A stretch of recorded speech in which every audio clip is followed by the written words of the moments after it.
साथ हमारे दो कलीग हैं, जनरल सर हमारे न्यू जीओसी विक्टर फोर्स हैं और आईजीसीआरपी मेरे बैचमेट भी हैं। तो सबसे पहले मैं आप लोगों की तरफ से इनको वेलकम करता हूं और बेस्ट विशेष देता हूं कि इनका टेन्योर अच्छा रहे। आज पीसी बुलाने का मेन मकसद था कि आप लोगों की तरफ से, मीडिया कम्युनिटी की तरफ से कल दिन से ही काफ़ी प्रेशर हो रहा है, रिक्वेस्ट आ रहा है कि कुछ बात करें। पिछले 24 घंटा में 3 इंसिडेंट हो गया है। सबसे पहले बीडीसी चेयरमैन जो श्री लेट सरदार भूपेंद्र सिंह साहब पर अटैक हुआ, उसके बारे में बात करना चाहता हूं कि उनका विजिट था खाग बडगांव। उनके साथ 2 पीएसओ थे, एसएचओ भी दिन में उनको घुमाया।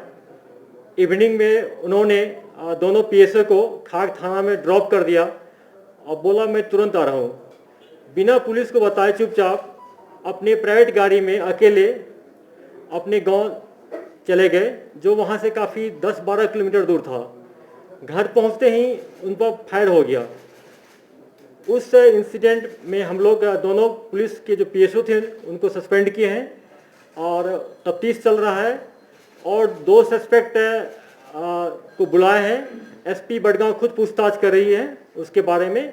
हो सकता है कि मिलिटेंट्स को पहले से इन्फॉर्मेशन हो कि घर आने वाला हो, किससे बात किया, उनका जितना भी सीटीआर हम एनालिसिस कर रहे हैं हम लोग, उस केस को जल्दी सॉल्व कर लेंगे। उसके बाद कल मॉर्निंग में जो बडगांव एयरपोर्ट के फनल एरिया में सीआरपीएफ का जो पेट्रोलिंग जा रही थी, रूटीन जो पेट्रोलिंग वर्क होता है फनल एरिया को डोमिनेट करने के लिए, उस पर फायर हुआ। उसमें हमारे एक एएसआई शहीद हो गए, उसको भी हम लोग देख रहे हैं। जो बीडीसी चेयरमैन का जो इंसिडेंट हुआ है, जो अभी तक जो हम लोग को प्राइम ऑफिस मिला है कॉल डिटेल मिलिटेंट्स का लोकेशन, उसमें जो बडगांव का एलईटी के कमांडर यूसुफ कांदरू है और एक नारवल का अबरार है एलईटी का, दोनों का इन्वॉल्वमेंट आ रहा है। उसके पीछे हम लोग लगे हुए हैं। और जो एयरपोर्ट पे हुआ उसमें जैश मोहम्मद का हाथ आ रहा है। उसमें M4 यूज किया गया। M4 का वहाँ पर एम्प्टी कार्टेज मिला है। तो जनरली जैश मोहम्मद वाले M4 यूज करते हैं। और उसके बाद कल इवनिंग में 6:20 में हमारे एडवोकेट साहब जो है कादरी साहब अपने घर में बैठे हुए थे। उनके घर में 2 क्लाइंट आया है। दोनों के हाथ में फाइल था और नकाब बंद था, पूरा मास्क लगाए हुए थे। प्लास्टिक के चेयर पर नीचे बैठे और वकील साहब को बुलाया और बोला कि मेरा एक एक्सीडेंट का केस है, आपसे सजेशन लेना है। जो ही वकील साहब नीचे उतरे तो अंधाधुंध पिस्टल से फायर किया। उसके सर में 4 गोली पिस्टल से फायर किया। उनको हॉस्पिटल लाया जा रहा था, लेकिन रास्ते में उनका डेथ हो गया। भागते टाइम में मिलिटेंट ने हवा में 2-3 राउंड फायर किया है और गली में जो सीसीटीवी कैमरा एक लगा हुआ है उसका फुटेज हम लोग लिए हैं, उसको देख रहे हैं, उससे ट्रैक डाउन करते हैं कि कौन मिलिटेंट इन्वॉल्व है। आज सुबह मैंने जाके मौके का मुआयना किया, उनके घर भी गए, सीन ऑफ रैंक को विजिट किए, एसपी, एसएसपी, एसडीपीओ सारे एसएचओ का मीटिंग लिए और एक एसआईटी बना दिए जिसको हेड कर रहा है एसपी हजरतबल। उसमें एसडीपीओ जडीबल रहेगा, हमारे एक पीसी कार्गो का एक डीएसपी साहब रहेंगे, एसएचओ भी रहेंगे, एक लीगल एक्सपर्ट रहेगा।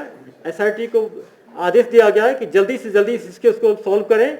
कौन सा मिलिटेंट, कौन सा आउटफिट मिलिटेंट का इन्वॉल्व है, उसको जल्दी से पता करके उनको हम लोग अरेस्ट करने का पूरा प्रयास करेंगे। अरेस्ट नहीं होगा तो इनकाउंटर में न्यूट्रलाइज करने का प्रयास करेंगे, लेकिन ये केस हमारे लिए टॉप प्रायोरिटी है।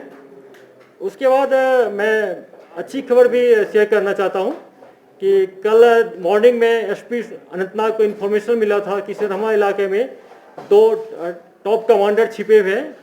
आर्मी सीआरपी को लेकर पुलिस ने वहाँ पर कॉर्डन कर लिया और रात में मिलिटेंट भागने का प्रयास किया।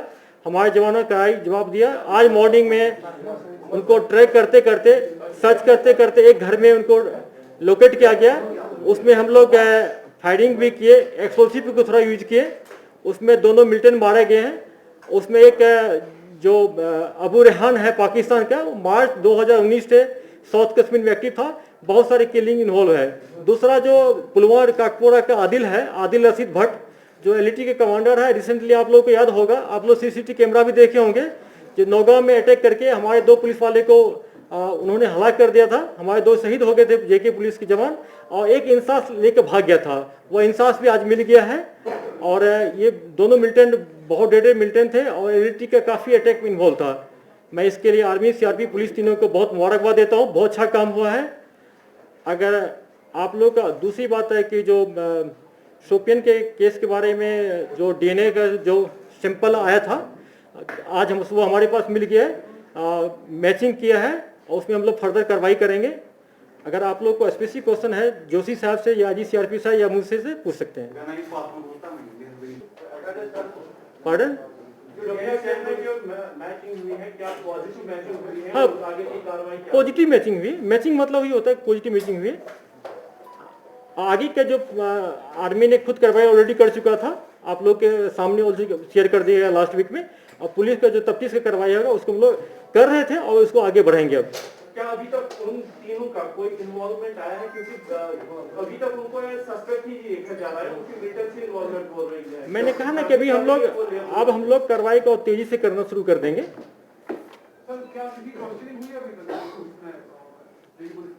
आप शुरू कर देंगे, आज से कर देंगे।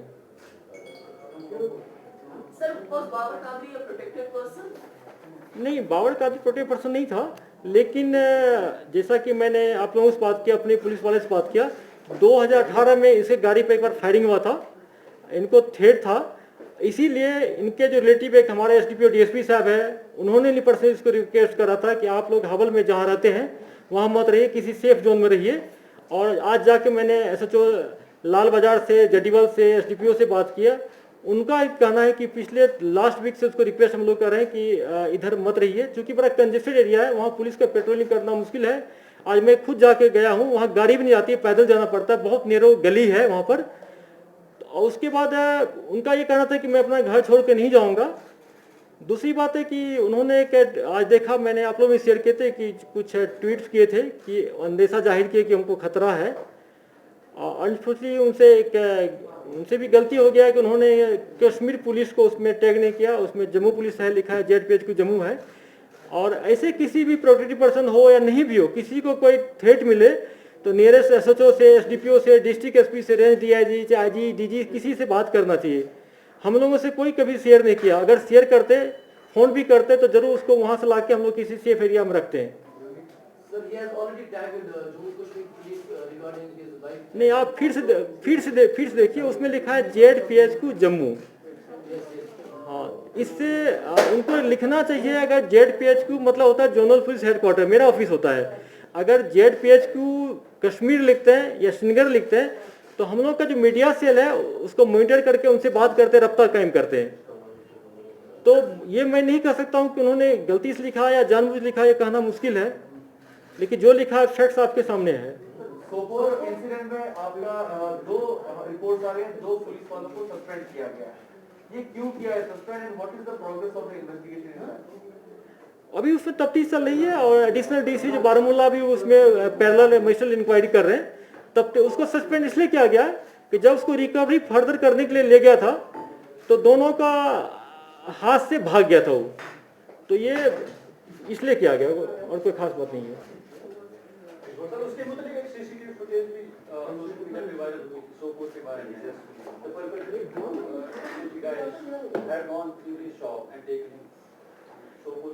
नहीं, उसमें तो लीगल ठीक है, उनको वहाँ से पकड़ के लाया गया तो पूछताछ करने के लिए, फिर रिकवरी हुआ है। तो हम लोग तो नहीं कह रहे हैं कि उसको जंगल से लाए, उसको दुकान से लाए, तो वो तो फुटेज थी।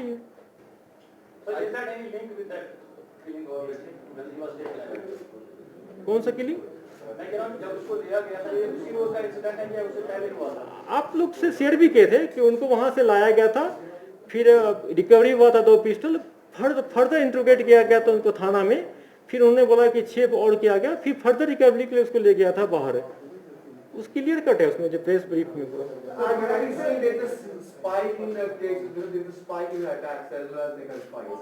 देखिए, मैं बार बार कह रहा हूँ आप लोगों से पिछले 9 महीना से कि पाकिस्तान के इंस्टिगेशन पर, चाहे ऑनलाइन देखें आप, कि पाकिस्तान पिछले 5-6 महीना से, खासकर मार्च के बाद, काफ़ी इंस्टिगेट कर रहा है ऑनलाइन। काफ़ी हथियार भेज रहा है, ड्रोन से भेज रहा है। कल भी हम लोग कुलगांव में एक दूसरा कंसमेंट पकड़े जो गाड़ी के कैबिनेट बनाया था उसके अंदर था, उसमें 2 AK मिला, काफ़ी सामान मिला है। तो सामान हथियार ही भेज रहा है, ड्रोन से हो चाहे मैनुअली भेज रहा हो, मिलिटेंट का हाथ भेज रहा हो, इंस्टिगेट कर रहा है, रिक्रूटमेंट भी करवा रहा है पाकिस्तान। तो पाकिस्तान यहाँ का जो मिलिटेंट है उसको इंस्टिगेट कर रहा है कि इस टाइप का वायलेंस करे। आप देखे होंगे ये सारी इनोसेंट किलिंग है, चाहे BDC के चेयरमैन को मारा गया है, उसके पास उसको PSO नहीं था, उस टाइम खाली हाथ था, इनोसेंट। चाहे कल जो वकील साहब को मारे गए, ये क्या उसको हथियार नहीं था, इनोसेंट किलिंग है। तो इस टाइप की इनोसेंट किलिंग करके पाकिस्तान का इरादा है कि यहाँ पर आतंक भय पैदा, फियर लाया जाए लोगों में, टेरराइज किया जाए लोगों को। दूसरी बात है कि इंसिडेंट हो रही है लेकिन हमारे साइड से भी प्रोएक्टिव एक्शन हो रहा है। आप देखेंगे कि कल मॉर्निंग में एक जो इरफान मौलवी साहब इनकाउंटर मारे गए थे, वो अभी तक में कम से कम 5-6 लड़कों को अलबदर के लिए मोटिवेट करके ज्वाइन करवा दिया था। जब शकुर मारा गया था सोपिन इनकाउंटर में, तब इसका नाम आया था, उसके बाद एक्टिव हो गया, भाग गया। ये बहुत, उसको मरने से उस एरिया में लोगों में खासे यूथ पर बहुत अच्छा इम्पैक्ट पड़ेगा, क्योंकि हाईली मोटिवेटेड था वो, काफ़ी लोग इसमें लाए भी थे। उसके बाद कल आज मॉर्निंग में 2 टेररिस्ट हार्डकोर मारा गया। तो हमारे साइड से भी, सिक्योरिटी फोर्स की साइड से भी प्रोएक्टिव और अच्छा एक्शन हो रहा है। हम लोगों को छोटे इस टाइप के इंसिडेंट से नहीं घबराना चाहिए, इसको आप कंप्रेहेंसिव होलिस्टिक रूप में देखना चाहिए।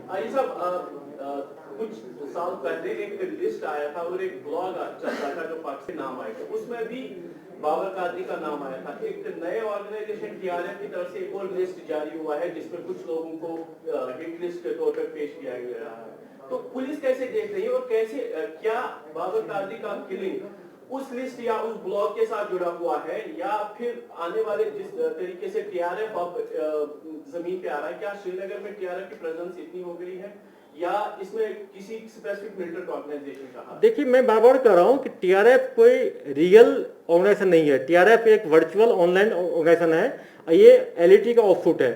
LAT ने एक्शन करवाया है, LAT एक्शन करता है तो उसको TRF ऑन करता है।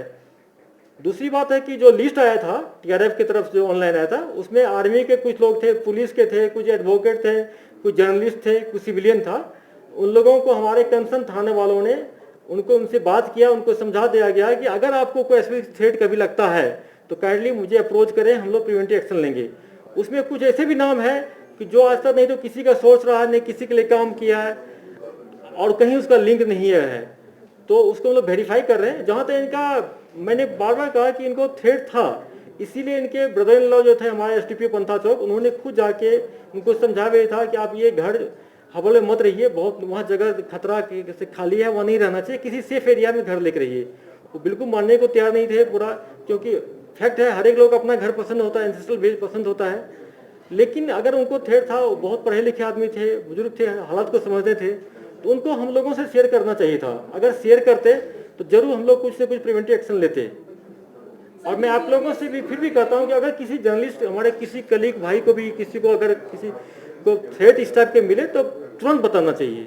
अपने लेवल पर कंप्रोमाइज नहीं करना चाहिए और मैनेज नहीं करना चाहिए। Sir, will there be a security review particularly for those names who are in the list of TRF since 2018? बिल्कुल करेंगे, इसको हम तो करेंगे। How many foreigners are active in Kashmir right now, so militants? And you are saying the presence is increasing. जो militants का जो आप मान लेंगे तो 70 to 90 है FT, बिल्कुल। उस 90 में करीब 40 ऐसे FT है जिसको हम लोग बाय नेम जानते हैं, जिसको हमारे सोर्स जानते हैं, गांव वाला भी जानते हैं उनको, बाकी का नाम नहीं पता है, लेकिन FT है वो भी। सर, आपने कहा कि SDPO जो ब्रदर-इन-लॉ थे बाबर के, उन्होंने इनको इन्फॉर्म किया था, तो दैट मींस यू हैड इनको आप सिक्योरिटी प्रोवाइड क्यों नहीं किया अगर ऐसी सिचुएशन? नहीं, देखिए, मैं बार बार कहता हूँ कि जब तक आप सिक्योरिटी नहीं लेना चाहिए आपको नहीं दे सकते हैं। टोटली मना कर दिया अपने ब्रदर लोगों को, मुझे सिक्योरिटी पब्लिक के गांव में रहना है, लोगों के बीच में रहना है, उनको रहना है पूरा। बहुत लोग नहीं लेना चाहते पूरा, लेकिन फिर भी उनको इनके ब्रदर इन लॉ भी अब हम लोग को शेयर कर रहा है। फ्रेंकली स्पीकिंग, पहले शेयर नहीं किया था। So what are the active number of militants in Kashmir? आप कल भी DG साहब से पूछ चुके थे क्वेश्चन, वही 170 to 200 है पूरा। अब तक कितने हाइडआउट से सिक्योरिटी फोर्स का ये बहुत अचीवमेंट है, ये बहुत बड़ा अचीवमेंट है 2019 में। ऑलमोस्ट 9 महीना हो रहा है। इस 9 महीना में कम से कम 22 हाइड्रेट को बस्ट कर दिए, हम लोग कर दिए। आने वाले दिन में मिलिटेंट को हाइड्रेट में रहने में दिक्कत होगी, गांव में रहेंगे, हम लोग खबर मिलेगा न्यूट्रलाइज करेंगे। जिस तरीके की वेपनरी अब आ रही है, पहले तो AK-47 आता था, अब तो नई रटा राइफल्स आ रही है, कुछ नई वेपन्स कल पकड़े गए, तो कैसे देख रहे हैं कहां क्या, what is the source of those new sort of weaponry that's coming? जाते जितने वेपन आ रहे हैं ये पाकिस्तान से आ रहे हैं, पार्ट्स आ रहे हैं, ठीक, इसमें कंफ्यूजन। दूसरी बात है, अगर M4 आ जाएगा तो इससे सिक्योरिटी फोर्स पुलिस को डरने वाली नहीं है। हमारे पास कुछ अच्छा हथियार है, वेपन से नहीं होता लड़ाई, लड़ाई होता है यहाँ होता है मेंटल गेम।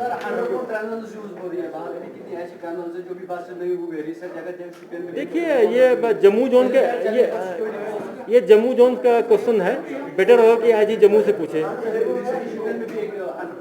नहीं, हाइड्रोट अलग होता है, टनल अलग होता है। टनल वो होता है जो LC के पास होता है।